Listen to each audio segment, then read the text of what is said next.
Noël Fuselier, j'écris, je réalise et j'ai une société de production qui s'appelle Les Films Norfolk dans laquelle on développe beaucoup de courts-métrages et solons. Et dans ma vie, j'ai fait aussi beaucoup de montage. Et donc, Julien Guetta, j'ai fait une école de cinéma qui s'appelle la FEMIS en scénario. Et puis après, en sortant de la FEMIS, j'ai pas mal écrit pour d'autres gens, des courts-métrages et des longs-métrages. J'ai réalisé mon premier long-métrage en 2018 qui s'appelait Rouler Jeunesse. Et là, je suis en post-production de mon deuxième film qui s'appelle Des Cadors. Et voilà. Donc, j'ai la double casquette scénariste et réalisateur de films.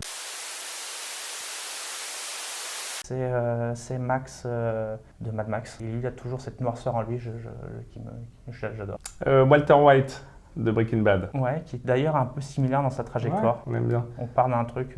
Mais je crois qu'on aime bien les personnages un peu controversés, quoi. Qui sont ni bons ni mauvais, qui ont un peu toutes les facettes. Bah, mon film préféré, quoi. Un Retour vers le futur. Retour vers le futur.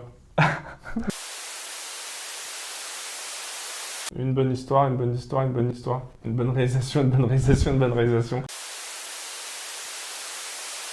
Ouais, Dwayne Johnson. Non, alors il faut qu'il répète parce que je suis sûr qu'il fait un truc. Dwayne Johnson. Dwayne Johnson, c'est ça? Dwayne Johnson. Moi, j'aimerais bien... Moi, j'aimerais bien travailler avec Travis Fimmel qui faisait Ragnar dans Vikings. Je trouve qu'il est incroyable et il me fait peur. À chaque fois que je le vois dans un film, il me fait peur. Bah, le cinéma de genre aujourd'hui en France, malheureusement, c'est pas encore grand-chose, mais il y a plein d'initiatives qui naissent comme Parasomnia. Le problème, c'est que pour que le cinéma de genre existe vraiment, il faudrait que des films se fassent. Qu'on leur laisse la chance de le faire, quoi. Donc, Qu'ils puissent exister et que les gens puissent en voir, pourront avoir envie d'en voir d'autres, etc.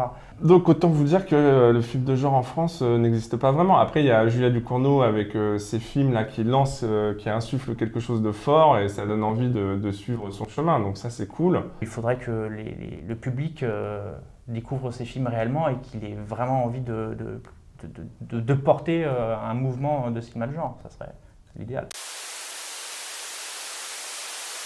John Carpenter. John Carpenter, moi ils sont tous, hein, moi je prendrais Joe Dante parce que c'est quelqu'un qu'on oublie trop souvent et que je pense qu'il aurait beaucoup de choses à nous apprendre. Surtout sur comment faire des films qui plaisent tellement au public et sans se mettre en avant, quoi. Parce que c'est une chance incroyable et que tout à coup on nous dit écrivez un film d'horreur fantastique, de science-fiction, de genre comme vous voulez. L'important c'est que ce soit ancré dans la société française et que vous y allez à fond. Bah du coup on a participé.